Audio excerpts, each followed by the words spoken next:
ছাত্ৰ ছাত্ৰীসকল আজি আমি ৰবিনসন ক্ৰুছ'ৰ নামৰ এই লেসনটোৰ এক্টিভিটি 5 পৰা সমাধান কৰি যাম। ইয়াৰ আগৰ ভিডিঅ'টোত এক্টিভিটি 4 লৈকে সমাধান কৰি দিছোঁ। সেই ভিডিঅ'টোৰ লিংক এই ভিডিঅ'টোৰ তলতে দিয়া আছে, ইয়াতে ক্লিক কৰি চাই ল'ব পাৰিবা আৰু চেনেলটো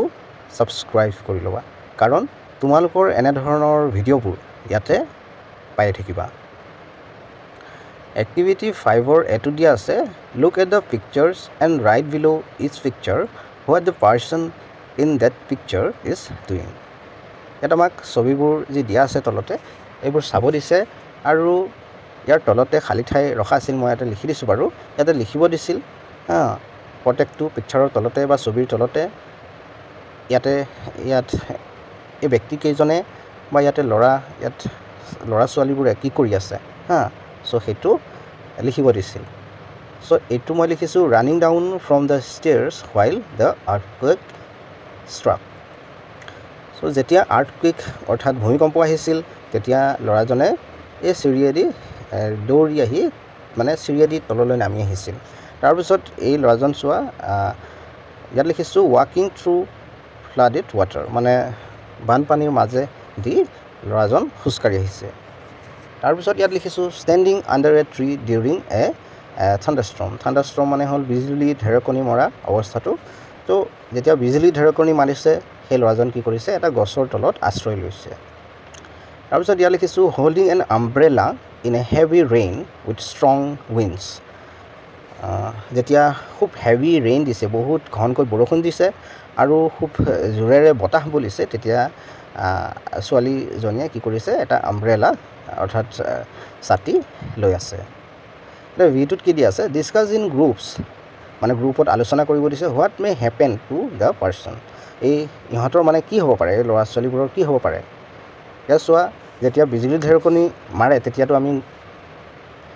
গছৰ তলত আশ্ৰয় ল'ব নালাগে, এইটো বিপদ আহিব পাৰে। আৰু ইয়াতে চোৱা, ইয়াত ভূমিকম্প দিছে, ই দৌৰাদৌৰি কৰি আছে, এইটো কৰিব নালাগে। এটা জেগাত সুৰক্ষিত জেগাত বিল্ডিং বা ক'ৰবাত ঘৰৰ চুকত থাকিব লাগে, নহ'লে যি মেচ আছে বা তেনেকৈ কঠিন যিবিলাক বস্তু আছে তাৰ তলত সোমাই যাব লাগে। চ' ইহঁতৰ বিপদ আহিব পাৰে এইবিলাকৰ কাৰণে। And suggest ways to reduce the risk of injury or threat to life. আৰু কি কৈছে, ছাজেষ্ট কৰিব দিছে, পৰামৰ্শ দিব দিছে যে এনেকুৱা ধৰণৰ অৱস্থাত যি ভয় বা ইঞ্জুৰি হোৱাৰ বা আঘাতপ্ৰাপ্ত হোৱাৰ যিটো ৰিস্ক আশংকা, সেইটো ৰিডিউচ কৰিবৰ কাৰণে, কমাবৰ কাৰণে ছাজেষ্ট কৰিব দিছে, পৰামৰ্শ দিব কৈছে কেনেকৈ কমাব পাৰি এনেকুৱা ধৰণৰ পৰিস্থিতিত। তাৰপিছত এক্টিভিটি 6টো চাইছোঁ, complete the crossword puzzle using the hints given below'. ইয়াতে তলত কি হিণ্টছ দি দিছে আৰু ইয়াতে ক্ৰছৱৰ্ড পাজল এটা দিয়া আছে, ইয়াতে তোমালোকে কিতাপখন মেলিলে দেখা পাব চ' ইয়াত হিণ্টছবোৰ দি দিয়া আছে। প্ৰথম ইয়াত 1, 2 এনেকুৱা লিখি দিয়া আছে আৰু প্ৰথমটোত কি দিছে, a sudden violent shocks of the earth's surface. পৃথিৱীৰ যি ছাৰফেচ উপৰিভাগ তাত হঠাৎ কি কৰে, ছাডেন ভায়লেণ্ট খুন্দা মাৰে বা চ' এইটো কি হ'ব, এইটো নিশ্চয় আৰ্থকুৱেকে হ'ব। চ' ইয়াত আৰ্থকুৱেক লিখিব লাগিব। তাৰপিছত চাইটো দিয়া আছে নেচাৰেল মুভমেণ্ট অফ এয়াৰ, উইণ্ডে হ'ব। তাৰপিছত তেনেকৈ ইয়াতে হেণ্ডছবোৰ দিয়া আছে, অৰ্থাৎ সংকেতবোৰ দিয়া আছে কি কি হ'ব লাগে। মই ইয়াতে কৰি দিছোঁ, চোৱা ইয়াত মই যেনেদৰে কৰি দিছোঁ তোমালোকে লিখি ল'বা। ইয়াত লিখিছোঁ আৰ্থকুৱেক, এইটো হাৰিকেন, আৰু এইটো উইণ্ড, এইটো হ'ব ৰেইন, এইটো হ'ব ষ্টৰ্ম। আৰ্থকুৱেক ভূমিকম্প, হাৰিকেন এইটো এটা চাইক্লনৰ টাইপৰে, যিটো চাউথ আমেৰিকাৰ যিবোৰ অঞ্চল সেই অঞ্চলবোৰত যেতিয়া চাইক্লনটো আহে তাকে হাৰিকেন বুলি কয়। উইণ্ড হ'ল বতাহ, ৰেইন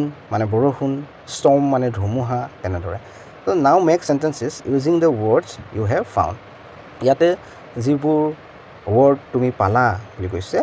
এইবোৰৰ পৰা আমি কি কৰিব লাগে, চেণ্টেন্স বনাব লাগে বোলে। চ' মই ইয়াতে বনাই দিছোঁ, চোৱা আৰ্থকুৱেক, প্ৰথমতে আৰ্থকুৱেক লৈ লিখিছোঁ ভূমিকম্প। The bridge broke down in last earthquake, শেষৰটো আৰ্থকুৱেকত যিখন দলং সেই দলংখন ভাঙি পৰিল আৰু তাৰপিছত হাৰিকেন দেখিছোঁ মেনি কোষ্টেল টাউনছ ৱেৰ ডিজলেটেড বাই দ্য হাৰিকেনৰ কাৰণে কি হ'ল বহুতো যি কোষ্টেল চিটি আছে কোষ্টেল মানে যিবিলাক সাগৰৰ পাৰৰ অঞ্চল সেইবিলাক কোষ্টেল টাউনছ সেইবিলাক কি হৈ গৈছিলে ধ্বংস হৈ গৈছিল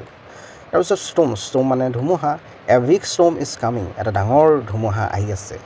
তেনেকৈ আমাৰ ইয়াতো আহে ধুমুহা wind there isn't enough wind to fly a kite চ' ইয়াত কি ইনাফ মানে উপযুক্ত যিমানখিনি প্ৰয়োজন সিমানখিনি উইণ্ড নাই বতাহ নাই বলা নাই কি কৰিবৰ কাৰণে টু ফ্লাই এ কাইট উৰুৱাবৰ কাৰণে তাৰপিছত ৰেইনটোলৈ লিখিছোঁ ৰেইন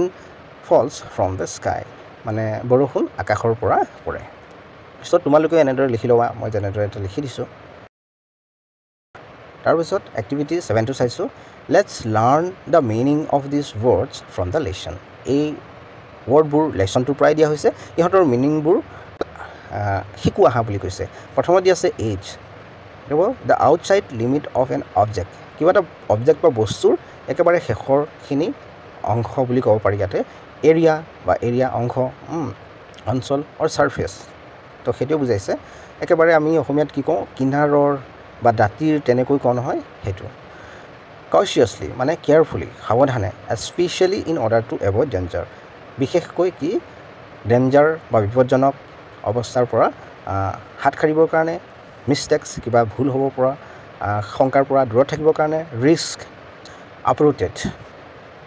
এইটো দিয়া আছে কি pull it a tree or a plants etcetera out of the ground মানে উভালি পেলোৱা কেতিয়াবা জোৰকৈ বতাহ বলিলে কি হয় কিছুমান গছ উভালি পৰে তো সেইটোক কি ক'ব uprooted weakened became less strong powerful determined or effective মানে কম শক্তিশালী হৈ যোৱা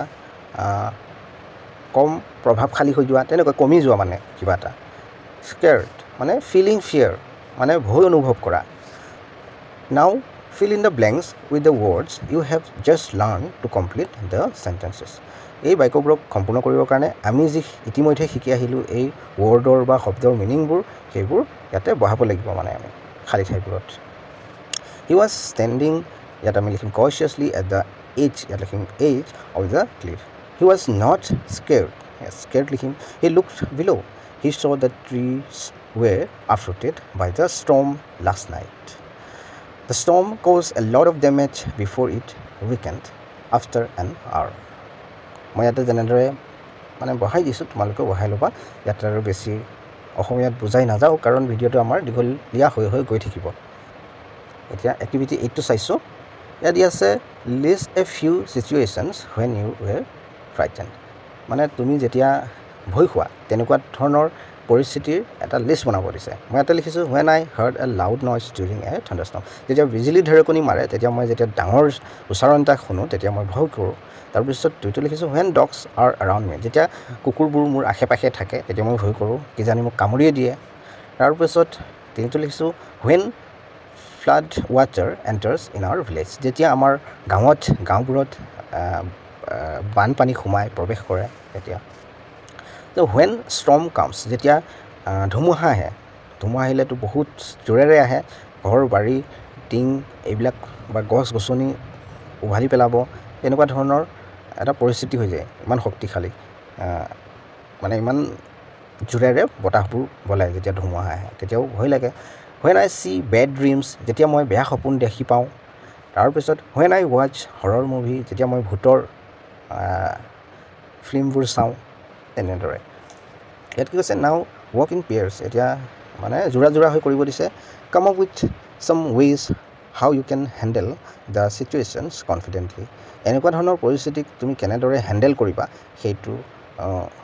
মানে তাৰ সমাধান উলিয়াব দিছে share your ideas with the class আৰু তোমাৰ যিবিলাক আইডিয়া তোমালোকৰ যিবিলাক আইডিয়া সেইবোৰ তোমালোকৰ শ্ৰেণী কোঠাত সেইটো শ্বেয়াৰ কৰিব দিছে ক'ব দিছে তাৰপিছত এক্টিভিটি 9টো চাইছোঁ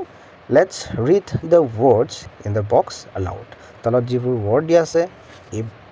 বক্সৰ ভিতৰত জোৰেৰে পঢ়িব কৈছে ড্ৰেডফুল আৰ্থ dead, heavily, hurt, defending তেনেদৰে তোমালোকে পঢ়িবা আৰু ইয়াত এ ই আই অ' ইউ এইকেইটা দিয়া আছে এইকেইটা আমি জানো এইকেইটা হ'ল ভাৱেল বুলি কয় ইংৰাজীত তেনেকৈ 5টা ভাৱেল আছে সেইকেইটা হ'ল এ ই আই অ' ইউ ইয়াতো দিয়া আছে so it's also in the words dreadful dead and heavily the combination of the vowels e and a is pronounced like the way the vowel e is pronounced in bed. In the words art and hurt, the pronunciation of the combination of the vowels e and a is like the pronounce of the letter I in bird. ইয়াতে কি কৈছে ই দৰে উচ্চাৰণ হৈছে মানে যি ই এ combination হৈছে ভাৱেলৰ ড্ৰেডফুল dead heavily এইবোৰ ৱৰ্ডত যেনেকৈ বেডত হয় ই তেনেকৈ ইয়াত ই এটো ই দৰে উচ্চাৰণ হৈছে আৰু ইয়াত তাকে কৈছে ই এটো আইৰ দৰে উচ্চাৰণ হৈছে ক'ত ইয়াতে আৰ্ট আৰু হাৰ্ট যেনেদৰে বাৰ্ডত হয় চ' তাকে বুজাব বিচাৰিছিল let's practice saying this words correctly অহা এই ৱৰ্ডবোৰক শুদ্ধকৈ উচ্চাৰণ কৰিবলৈ প্ৰেক্টিছ কৰোঁ সেইটো কথা কৈছে তো ছাত্ৰ ছাত্ৰীসকল আজি আমি এক্টিভিটি 9লৈকে চালোঁ আৰু এই লেচনটোৰ সকলোখিনি এক্টিভিটি ভিডিঅ'বোৰ এই ভিডিঅ'টোৰ তলতে গৈ চালে পাই যাবা গতিকে চেনেলটো ছাবস্ক্ৰাইব কৰি ল'বা যাতে তোমালোকৰ এনেধৰণৰ ভিডিঅ'সমূহ পাই থকা